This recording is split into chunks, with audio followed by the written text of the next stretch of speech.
out. Oh, I would add in float tanks. I really, really like float tanks.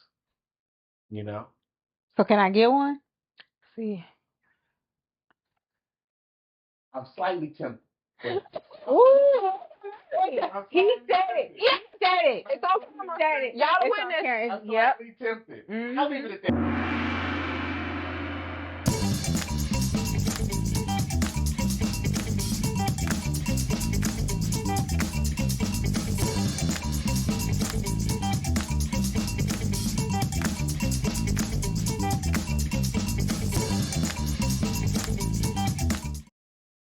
Welcome back. Welcome back. To Salt Sauna Soul. No, I was kidding. No, that was yes. Yes. DJ spin on the 1 and the 2. Now I want to do that. All right. Yeah, let's do it. Okay, for real. So today we have a guest. Yes. Mrs. Shannon Senter. Very demure. Mindful.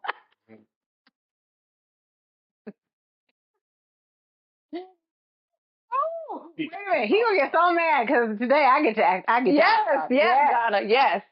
You outnumbered today, Steven. Sorry. Good time. All right, let's put out again. Yes. Okay. I mean, I got my blood pressure all up, sweat. Okay, so what is our tea today, Mr. Evans? Oh, we got Bright Bloom today. Bright also got a new one? Yes. Wait, my pants are stuck. Hold on. Uh-oh. Okay, there we go. All right. Yeah. So we're gonna pour some tea. Guest first. I'm here for the tea. We've got a little bit of honey in it. Okay. Yes. This particular notes, you'll taste more lemon balm in this particular blend. Yes. The color is lighter on this one. But it's Very elegant, though. Mm-hmm.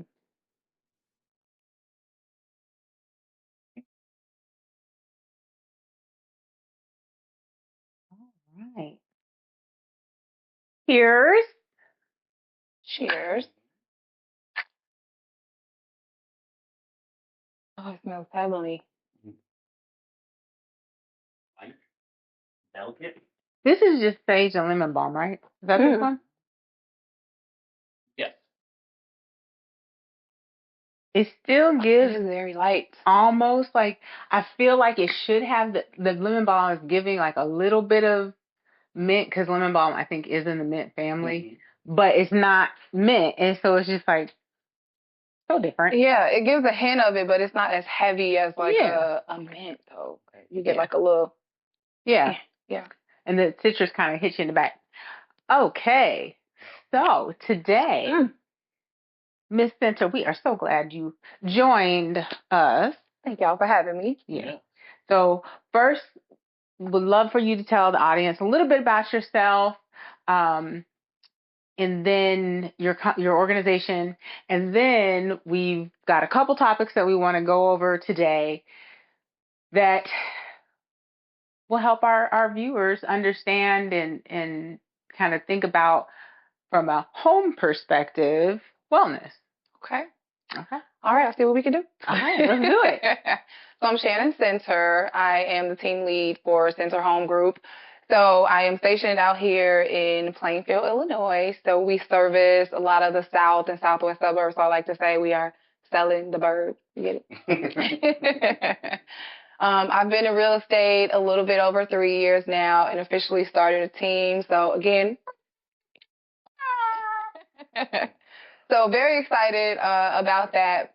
My background is in HR, so I brought a lot of that to the table in real estate, and it's been a blast. To be honest, it's been a real blast.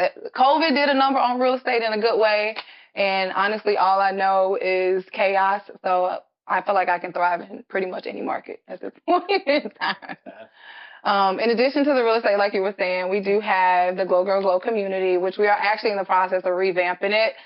So stay tuned for that. But it is a faith-based community where women can kind of come together just through moments of transition, right? Because life be life, right? So It just came out of my own necessity when I was going through life transitions. I went through a divorce and career changes and being a mommy and then being a single mom. And a lot of times you go through these things and you feel alone.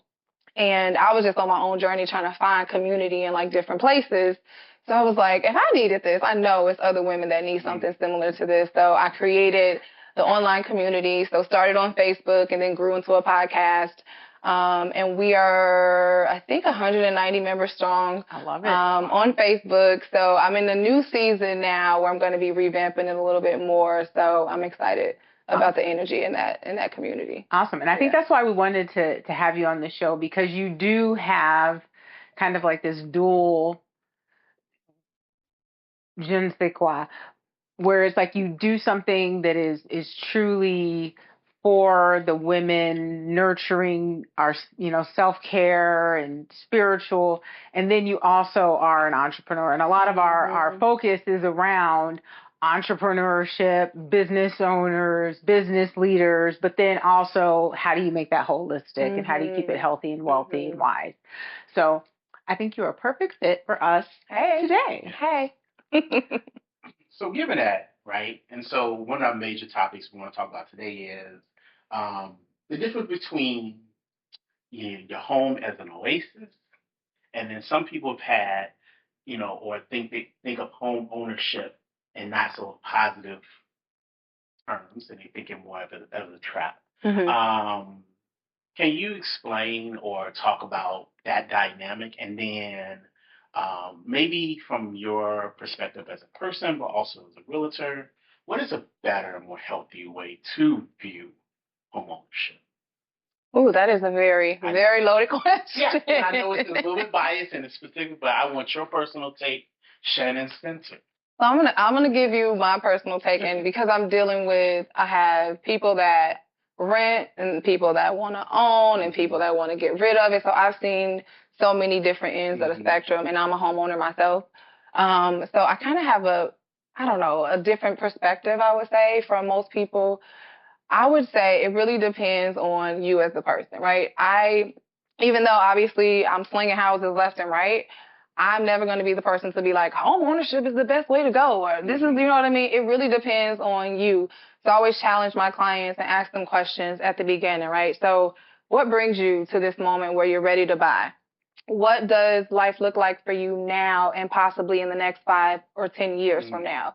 Because once you take a step back and look at it holistically, home ownership could be the best option for you, but then it may not be. Like a lot of people, like, say, for example, you're about to be an empty nester, right? The kids are about to leave and you may have this big, beautiful home.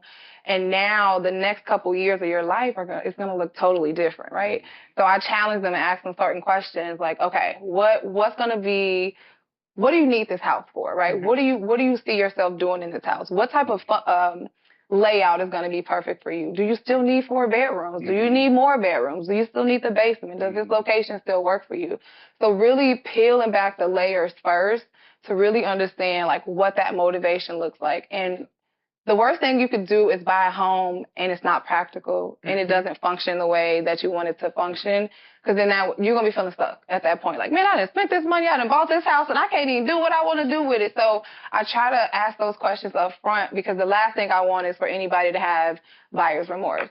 So when we go through this process at the beginning, sometimes it turns out that maybe renting is the better option for me, because guess what? I'm not trying to stay put for the next 5 years. I want to be hopping around. I'm probably going to be going to see my kids where they at, or I don't want all this responsibility. So sometimes renting makes sense for people. But for the people that's like, you know what, I'm ready to put down some roots. Maybe I don't need a big old house. This is what I need. And I think home ownership is the best way to go. Then that's when we start digging into, okay, now how do you make this yours at the end of the day? Home ownership is a big investment, right? You're spending hundreds and thousands of dollars. And for some people, that is the biggest purchase that they're going to do in their entire life. So how do we make sure that you're getting the most bang for your buck and you're comfortable and you ain't calling me 30 days later like, Shannon, I hate this house. Why did you sell me this house? I'm like, I ain't really selling it to you, but you don't. Like, you figured it out. You figured it out. Now, you did say something interesting that I kind of want to, interestingly enough, I tell you, Google listens to me all the time. It popped up in my news feed this morning. It was, I want to say it was in Business Insider or something like that. And it was saying, get the vacation home first and then buy your first home. That is.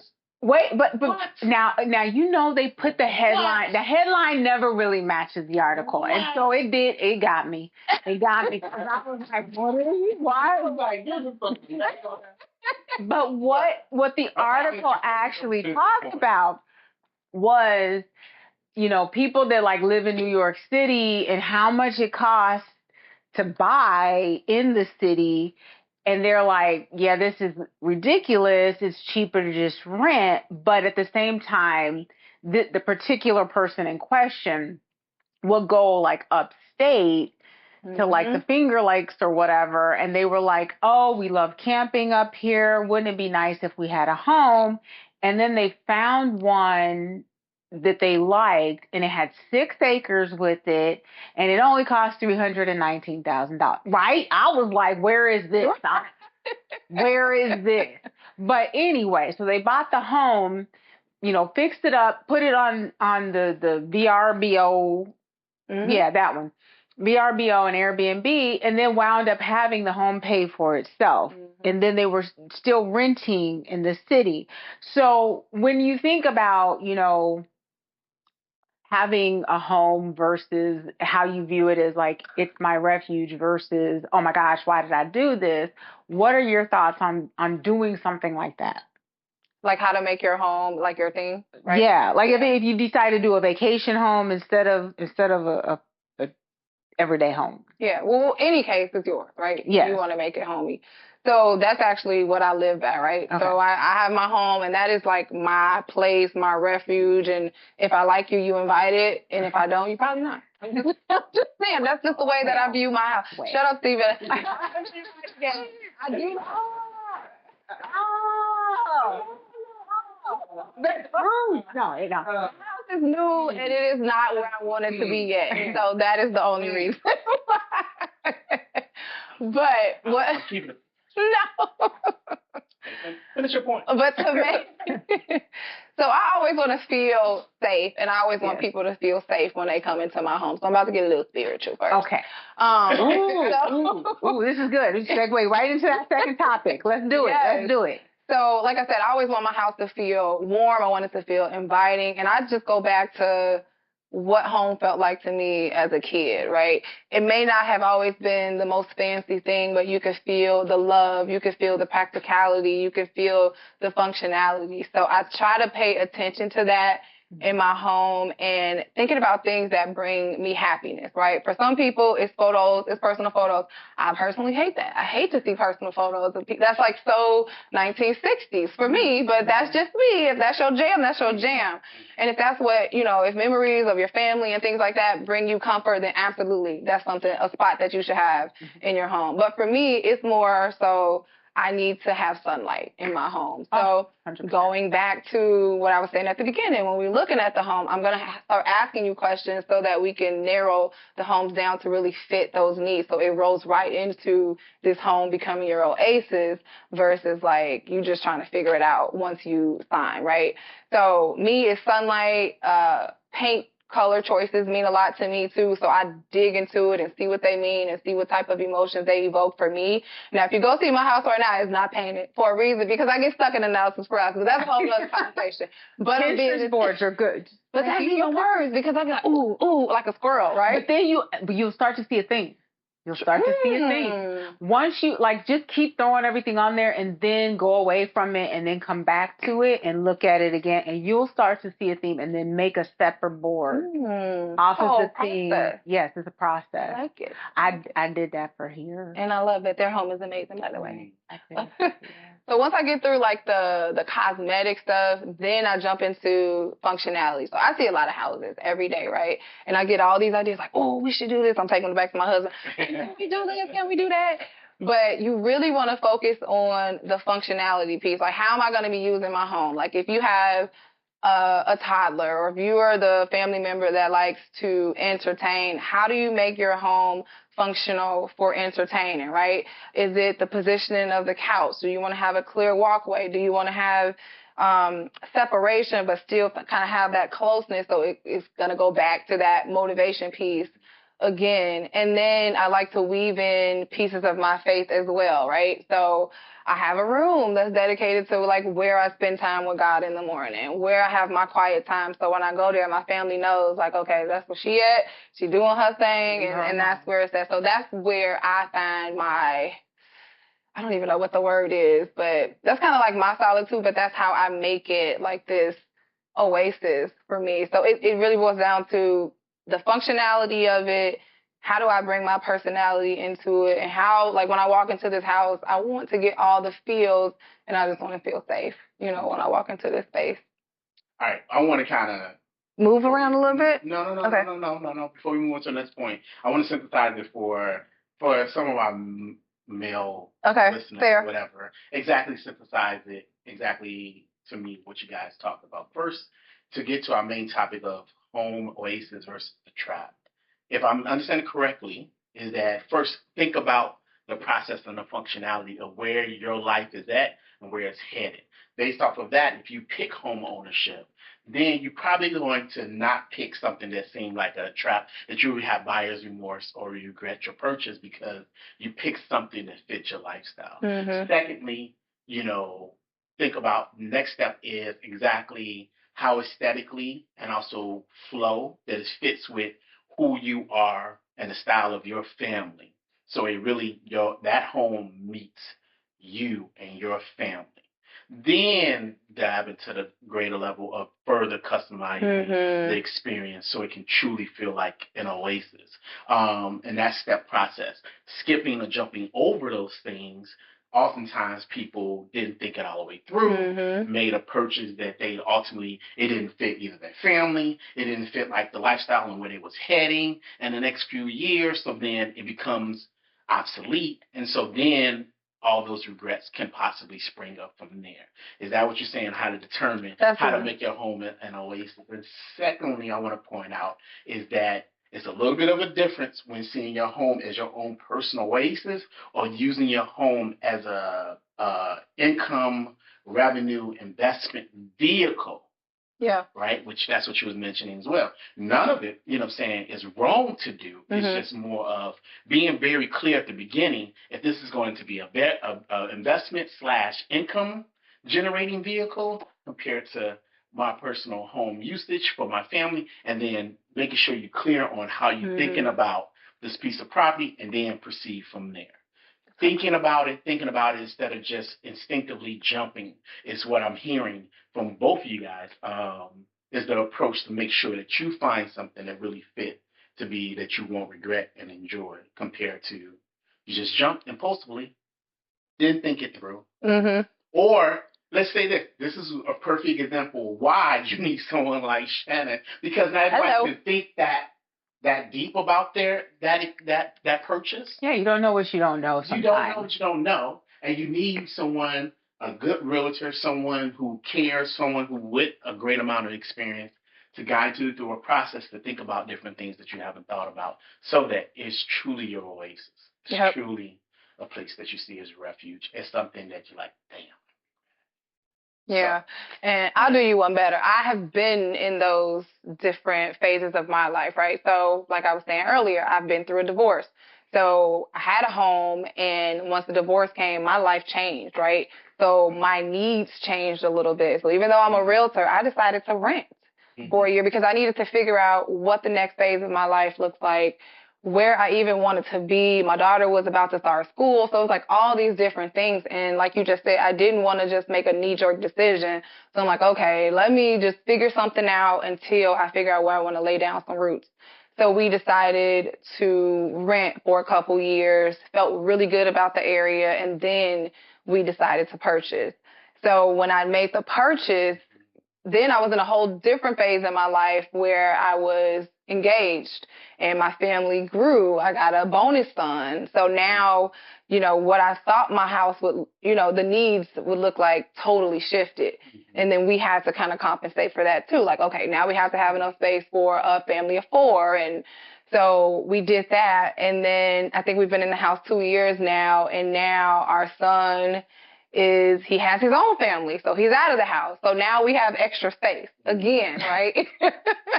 That's called your wellness room. Okay, right. So now we're thinking like, so even though our needs change, we still were very intentional with where we purchased and all this other stuff. So we've gotten so much equity out of the home. So if we do need to make a decision in the next 1 or 2 years, the equity is there for us to pick up and go where we need to go. So that's why it's important to be really strategic and intentional in the beginning, especially when you're spending all this money, because you just never know where life is going to take you.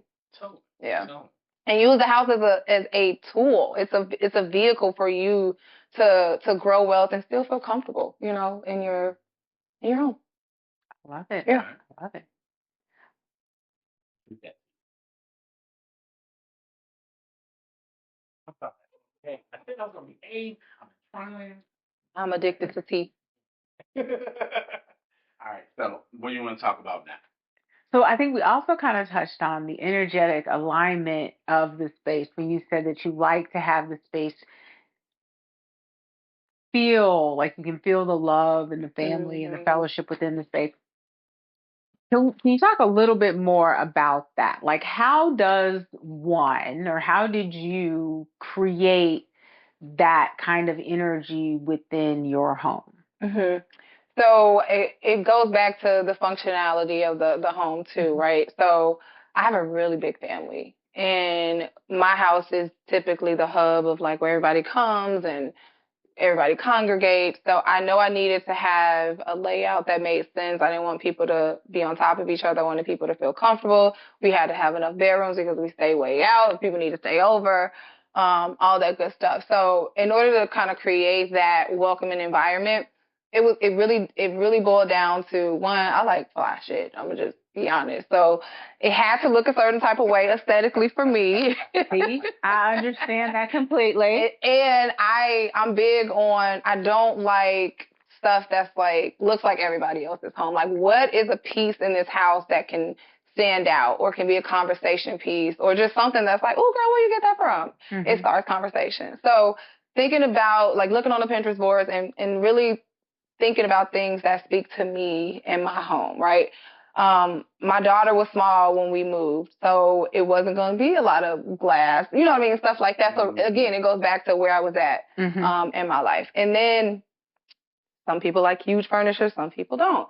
I'm more of a clean lines, like contemporary. So I wanted to keep certain themes, like y'all got certain themes in y'all house too. So like I'm still kind of old fashioned, but I have a formal living room. Like, don't nobody go sit on this furniture.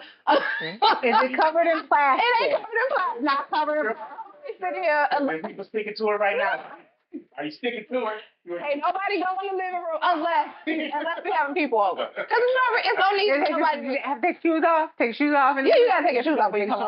Okay. You gotta take your shoes off when you come in. But I'm being triggered. I've been to be grandma. I remember when my grandmother finally took the plastic off hers. We were all like, oh. I remember that. Ooh, the sticking to your legs and oh my goodness, we have come a long way, Jesus. I'm sorry. Yeah, but I think I'm having a moment. You gotta keep the couch nice. Yeah, so it boils down to the furniture, the colors, and the layout for me is how I really position my house to make it feel warm, welcoming. It just has to be functional. Like I see a lot of beautiful homes, but a lot of them are just not functional for me. Like, yeah, I love it, but I couldn't see myself living here. And that's what I want people to feel like when they come into my house. Like, oh, I could really live here. It's not a place where it's like, oh, you can't touch that or you can't touch this. It's nice, but it's welcoming, it's warm, and it's practical. They can go in there. Guests can go in there. The people that live there just can't be in there flopping and stuff. I understand. I'm going in there when I get older. I'm going in, make sure I keep my. See, now you fooling around and it made me forget my question. See? I was gonna say. Yes. Oh, what was I gonna ask? I'm really trying to remember now because it was a good question. Ain't nobody fooling with you, Evan. Was it furniture? It was something around. Was it layout? Oh, now I remember. Okay, so I don't remember what it was you mentioned in the stream of thought that you just had, but tips for people that are selling their home in order to make sure that whoever's coming in it gets that feeling of, that's a good one. Of I could live here. Like how do you create that flow that's kind of almost universal, that people are like, ooh, I could see my stuff here. That's quick tips. Quick tips. So I go through this with my sellers every time it's time for us to put a house on the market. We go through a series of decluttering. The key is to not have anything in the corners of the room. When you put things in the corners of the room, it makes the room feel smaller. So declutter and depersonalization. So what that means, no family photos. Take the magnets off the refrigerator, please. Take the magnets off the refrigerator. Doesn't everybody want to know where I Nope. So depersonalize the home, declutter. That's a mess. And then you want to, if you can, make the home as neutral as possible. So no bold color choices, like an accent wall or two is fine, but typically the average buyer is going to come in and make a decision within a matter of seconds. So you want to make it just appealing for a broad range of people. So right now, what's in right now? Y'all know it. What color is in? Is it the gray? Yeah. No, gray. Is gray still gray, beige, grayish is the color. So we are probably investing in some paint options or making it a nice white or whatever we're going to do so that people can have a blank canvas to really picture themselves in the home. So once you do the declutter, you depersonalize and paint color choices, and then it goes down to staging. So it's the question of, do I stage the house or do I show the house empty? It's really going to depend on the home. Some homes just show better with no furniture in it versus the staging. So I will go in a room and let them know what pieces of furniture to see if they can pull out. Maybe we can put these in the garage while you guys are showing, just so that people can actually see the use of the space. So sometimes like you'll see somebody have a room, but they're using it for, maybe the living room is being used as a workout room. It's like, nope, let's probably flip that and show that this is actually a living space where they could see themselves with their family. So you want to be able to create rooms and create this experience where they can see themselves in the home. And a lot of times sellers can't see that. They're like, this is still my house. I'm showing this house. I'm not taking my photos down, but they're doing themselves a major disservice because your house may be amazing, but if they can't see past you, they won't ever be able to see themselves in the home. So sometimes that's difficult for people to kind of get to that point. But think about model home. What's appealing about a model home? Oh. Yeah, and it's usually not a lot of furniture, but just enough. And they usually do use neutral colors. Yep. Super clean. They have like art, but they don't have like abstract stuff. Yeah. Yep. So that's usually my spiel when I go in. I ask them that, and then that starts getting them to thinking like, oh, okay, maybe I should remove this, or maybe we should move this, or maybe we can get rid of this piece of furniture, or maybe we show the room empty. Or sometimes we'll add pieces. Like say, like I had a seller, they had an extra space in the basement, but they were using it as a multifunctional room. So like, no, let's show this as an office space. But I mean, it is a bedroom. So we can put like a little armoire in here, have the office space. And that way, when a person walks down, they're like, oh, this is a bedroom and an office space. It's not a workout. You know what I mean? So it just plants those seeds in people's minds to get them to thinking, because some people just can't picture things as quickly as we would like them to. So we don't want them doing all that work when they come in the house, right? They should be able to just see the functionality and then see if it works for them. Love it. Yeah. Sure. So what would you say, or how would you determine if it's time for someone to truly make a move versus just refresh their current living space? My rule of thumb is when your list of things that you want in the home get really, really large. That's a clear indication that you have outgrown that space or you're just in a new season and your home is no longer serving you. You know what I mean? I didn't think about it that way. See, so some of the things that I No. I mean, right into it.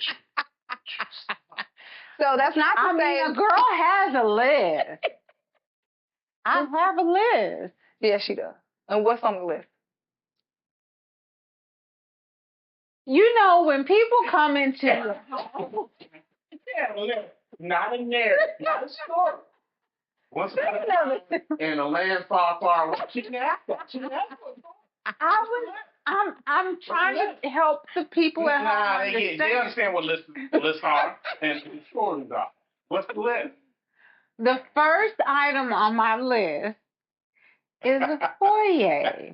You know, you need a foyer, a good, proper foyer, so that you can have a chair so somebody can sit down and put their shoes on and off when they're at the front. A nice big closet for your coats and that your guests have. Functionality piece. Okay. Yes, I'm very functional. Very functional. It gives that initial invitingness to a home. And then the other thing, you know, a good kitchen with a good island. Now, I'm not saying I don't have an island, but it's not quite, you know, robust enough. You heard what she said. Some seating. Thick enough, some seating. A good amount of prep space, because you know 2 people can't be prepping in our kitchen. It's too small. You said you did. I love you. You haven't seen us both. We can't. If y'all he's got, cooking, y'all got some good countertop space in there. But if he's cooking, I can stand on this side with the table. I can't be in the kitchen because he got the whole thing. Oh, so it's okay. It's not enough. I got you. You can play in functionality to personal preference and style. I want to be able to prep my things at the same time he's prepping his. She want to be able to give you your space. We move differently, and that's where the hiccup is. If we actually move in a coordinated fashion in the space, okay, chef. More than enough and then, if you know, when the back door, if somebody's trying to come in and out, it's too close. The table, so it's not functional. Yes, okay. It needs more space. I need like 4 feet bump out. Just 4 more. I'm not asking for a lot. But everything else is fine. But that's small on the list of things. So that wouldn't be an indication that y'all need to move. But if the list is like if the list is like crazy and it's really like things that you really need and you feel like the house just doesn't have it and maybe it's gonna cost too much. So I need those a pool things. in a jacuzzi. That's a need. It's a need, yes. Well, if you need a pool in a jacuzzi, you would probably be better off just getting a house with one instead of adding one, for sure. No. He wouldn't let me. Yeah. I tried. Sorry. No pool? Not even a jacuzzi? That's just because some folks don't swim. Jacuzzi is possible. Just because some folks don't swim. Ooh. The others have to. Oh, it's so hard. You know how to swim? Yeah. You know how to swim? See, Sagittarius got to stick together, but. Nope. But the point of it is, really, we don't need a pool because the maintenance. We don't need all that. We empty nesters. We don't need all that. What do you got time? I want to lay out. No, but you have what? Get some vitamin D. 6, 7, 8 business. She said, well, get a pool guy. Jeez.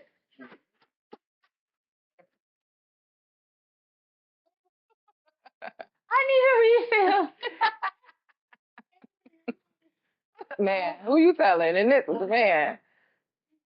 I can't help it. I told you I was supposed to be a woman of leisure. Oh, that's right, girl. I'm here for that. Who team are you? I'm just bouncing. I'm flip flopping.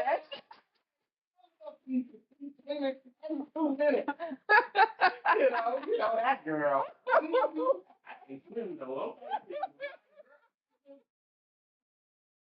I just be on the right side. That's all. All right. This is the first time to break and move on to some listeners' questions or something like that. Before you be buying a new house. I'm sorry, sweat. Yeah. Going to church too? I need help. Jordan, will you please help us out? Jordan, what is our first listener question? I ain't fooling with Mr. Evans Our first today. listener question is, did buying a bigger home improve your mental health?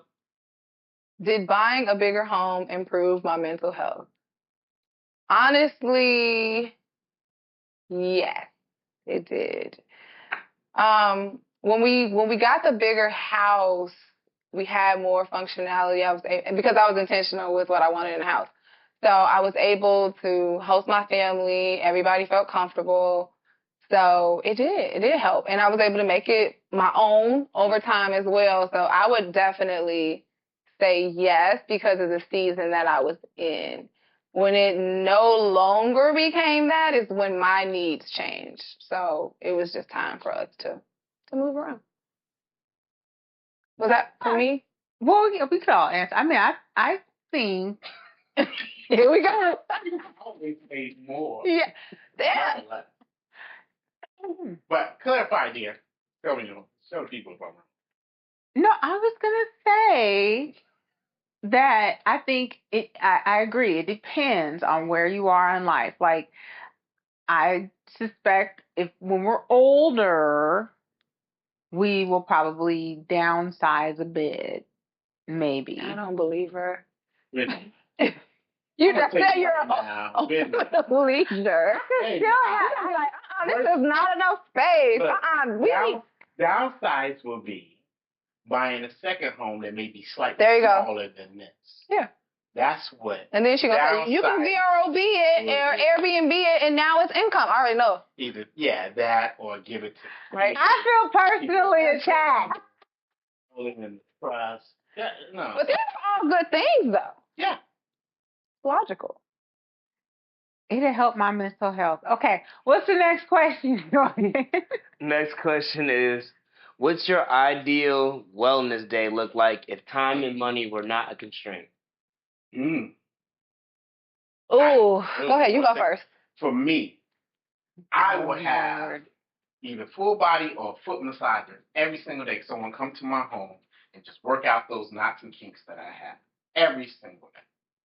Right? Then I'm now addicted to saunaing, so I have my sauna session as well.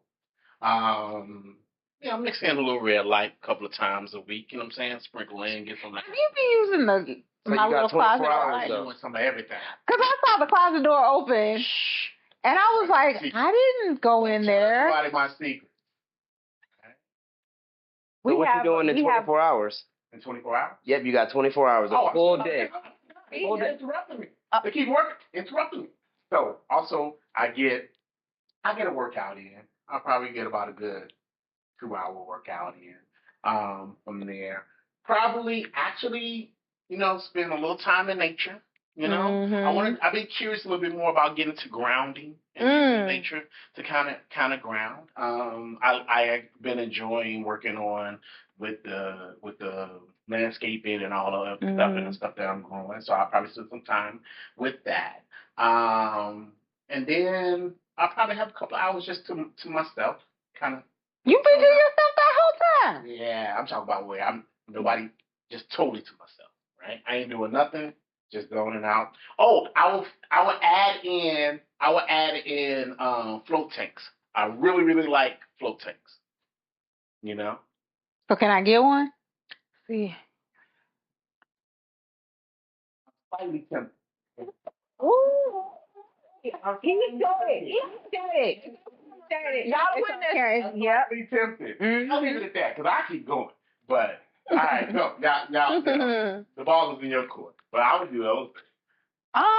So it shouldn't be as challenging to think about this. Entrepreneurship just takes over sometimes, and it is very good. I'm glad we have this conversation. So recently I took just some time off because I was just running. And I've actually had a chance to think about this. Like, what does that look like for me? And in this season, I am prioritizing being out in nature. Like, it is I don't know if it's because I'm getting older, but it is the most calming thing for me lately. So if I had 24 hours, it would be to first spend some time with God in the morning. I do a devotional or something like that in the morning, and then moving my body in some type of way. If it is yoga, if it's being on the Peloton or whatever it is, just get out, get moving. Then taking a walk, and I don't know what it is lately with water, but I'm so drawn to water. So if I'm going to a park to walk, like Wabanzi, I love it. I was just there last week, right? Yeah, you told me about that. And being around water, it just really grounds me, and I don't know what it does. And then after that, it would be putting something good in my body, because obviously you feel better when you do stuff like that. Tea is a ritual of mine too in the morning.